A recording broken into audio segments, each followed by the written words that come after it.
Mike's Daily Podcast. Episode 1395, just 5 away from 1400. It's Mike Matthews broadcasting from Cafe Anyway, located somewhere in Podcastro Valley, Mont, the last place on earth.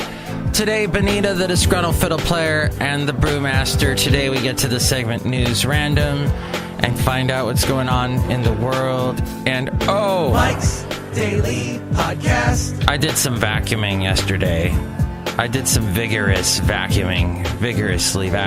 Mike's Daily Podcast. And now my right shoulder is aching. Don't you hate that sensation? It's really causing me all kinds of consternation, and I don't know why I have to sing about it, but I guess that I had to. And your name is... It makes me mildly nauseous, Frank, to think that we might have had some impact. Hi, Frank. Mike's Daily Podcast. Frank is a great name, frankly. We had a Squeeze album named Frank. Mike's Did you know that? Daily Do you know who Squeeze is? Podcast. Tempted by the fruit of another. Yeah. So I thought I would sing to you about that and also tell you about, I saw so many YouTube videos yesterday. People were just showing me, it's becoming more and more in the world, and that is to show people your YouTube video of something. Hey, look who just walked in. Hi, Mark. It's Benita the Rodeo Queen. How you doing? It's a Disgruntled Fiddle Player, tell you what. What? I don't understand YouTube. I mean, it's like something on the internet, and I don't understand that either. Well, the Disgruntled Fiddle Player, look who else walked in. Hello, Mike. I make the delicious root beer. I'm the Brewmaster. Oh, boy. Here's a root beer. Thank you. You know, what we have, though, is a world where people are constantly showing each other stuff. Like, for example, this guy that I work... Scary guy. He loves Prodigy, or he knows about Prodigy, or we were discussing the making of a Prodigy song, and they sample a lot in their music, and just amazing all the stuff that they do. And this video reconstructs one of the songs from the 90s that they had, and it just amazes me. Watching this video, I was just amazed. And here's today's podcast picture. Today's podcast picture is somebody else who just walked into a cafe anyway. Hello, Michael Master, it's Madame Rootabega, and I love the YouTube. I have uploaded so many YouTube videos. Oh, you have? What do you talk about? Well, I look at the camera and I go, "Hi guys, it is me, Madame Rootabega." Oh. And that's the end of the video? Yes, that's the end of the video. Do you even know what YouTube is? It's like an instrument that you play in a marching band. We are, I think, completely on a different subject, but thanks for playing. You know, we had yesterday all these YouTube videos that I was being shown. The other one was of a Canadian morning show. And you know how they have the cooks come in and show you, oh, this is how you make whatever. Well, a lady was trying to make, I think it was artichoke casserole, and apparently it tasted horrible, and the three hosts of the show were gagging. Ugh. Another Canadian thing I saw on YouTube was the band Rush. Geddy Lee, Alex Lifeson, Neil Peart. They are now, I think, in their 60s, and they're having dinner at this nice Canadian restaurant, kind of looks like a lodge, and they are eating all kinds of meat and drinking all kinds of wine and just telling the goofiest inside jokes with each other. It's actually, if you're a fan of Rush, it's funny. If you're not, you'll just go, who are these old geezers? What are they yip-yapping about? Kind of like if you're listening to the show right now. But yeah, it's interesting. I had listened to a lot of Rush in my teens, and on up. Get on up. And I have to say it was amusing. I did go see Rush twice in concert, so I enjoyed this video. But and then there was a clip I saw on YouTube from I Love You Man that I guess didn't make it into the movie, with Paul Rudd and Jason Segel, and then they're like backstage eating Rush's food at a Rush concert, and then Rush walks in on them, the actual guys, and they're talking to, and they're trying to act, you know, and rock musicians usually can't act unless you're Jared Leto. You're the beautiful Jared Leto. Hey, I watched 2 episodes of My So-Called Life, the TV show that launched Claire Danes, and then there was the Romeo and Juliet movie. But that's neither here nor there, over there or behind you, or what. You just had a prominent advertiser on your radio station pull all of his ads because you decided to go off on him live on the radio? What?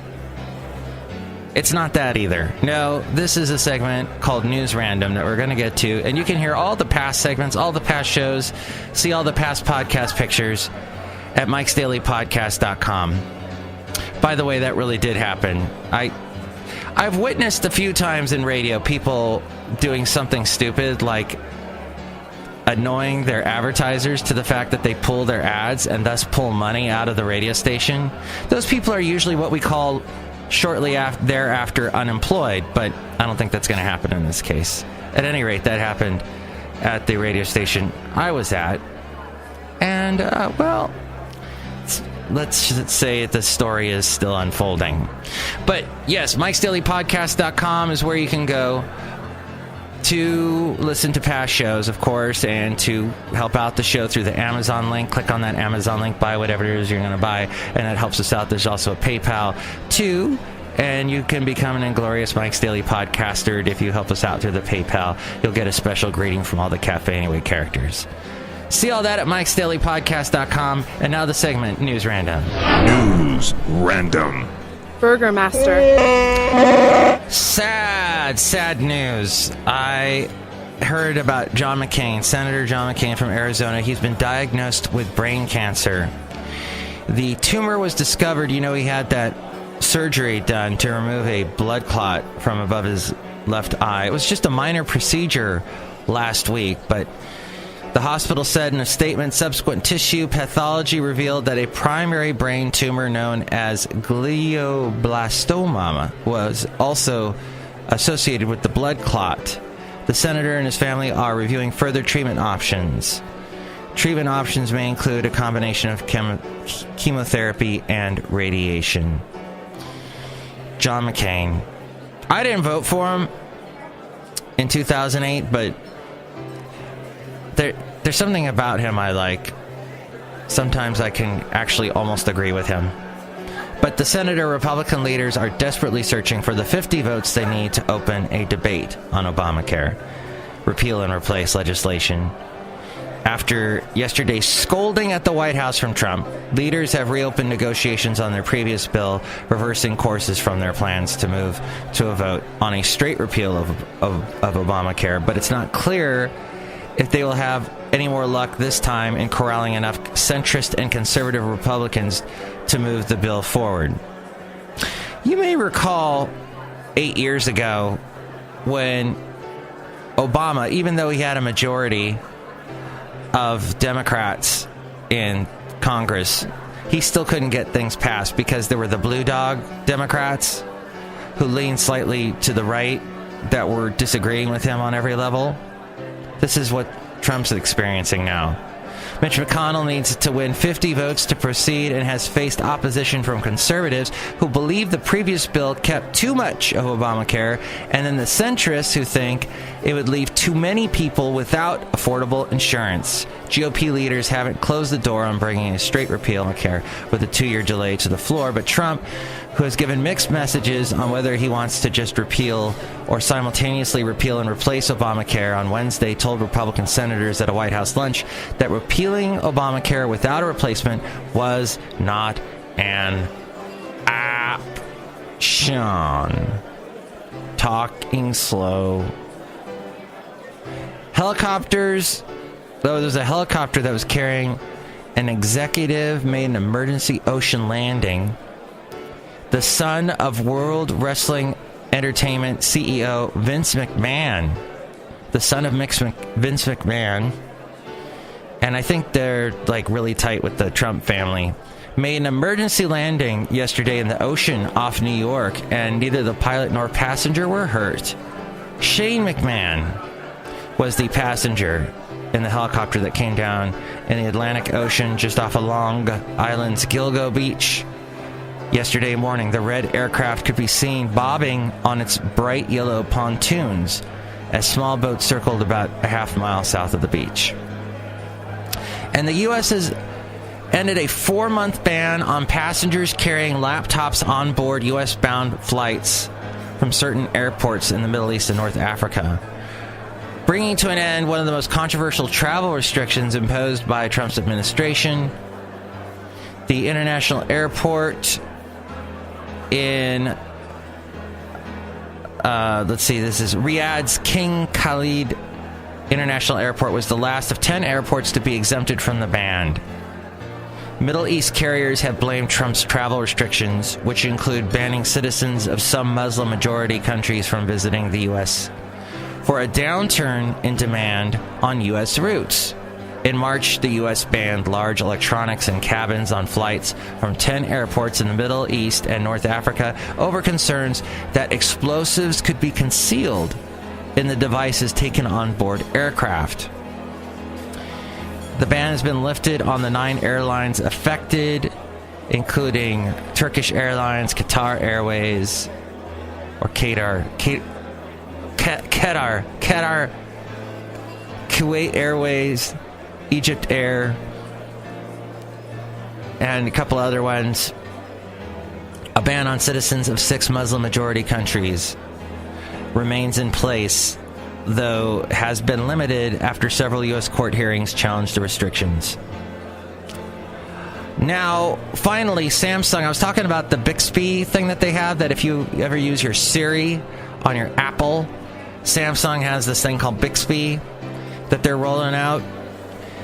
But they are rumored to be making its own smart speaker that will be powered by the Bixby Smart Assistant. However, it looks like the South Korea company has doubts on the marketability of such a device, sort of like what Echo, the Amazon Echo or Alexis is. Samsung currently does not view AI speakers as marketable, as the global market is already dominated by unbeatable Amazon, and the Korean market is too small to make profits.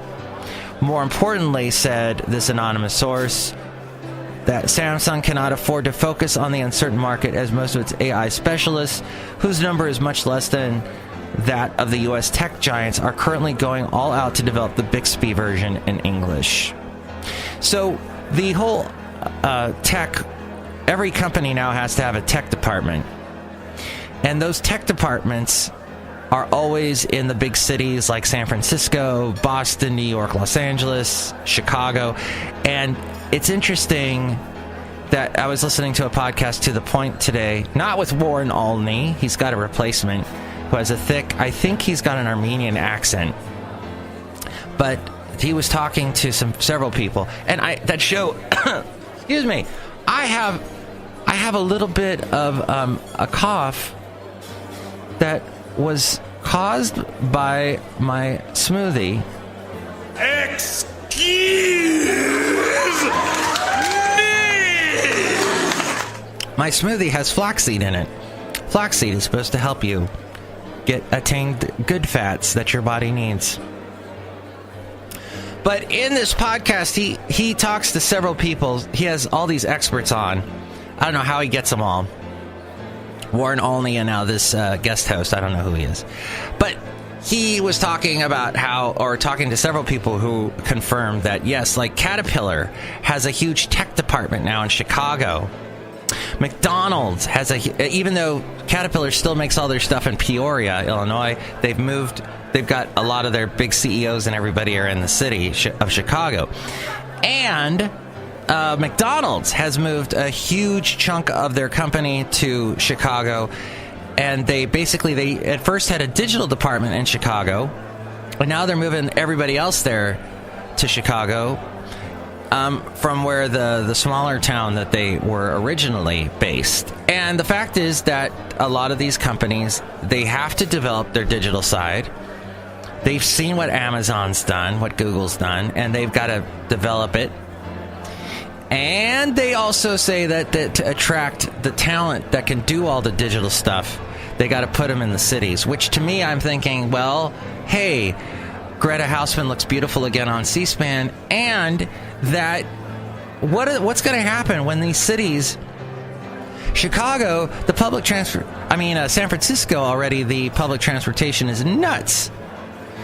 It's nuts, I tell you, it's nuts. And people can't get in to the city. Like, what happens if BART breaks down? You can't drive into the city.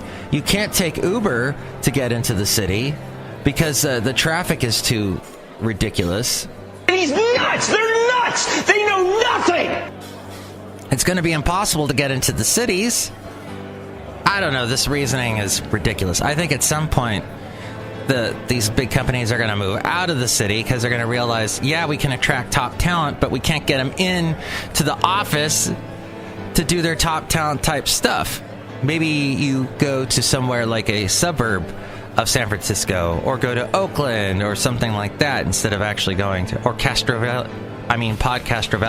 As we go outside a cafe anyway, located somewhere in Castro Valley, Mont.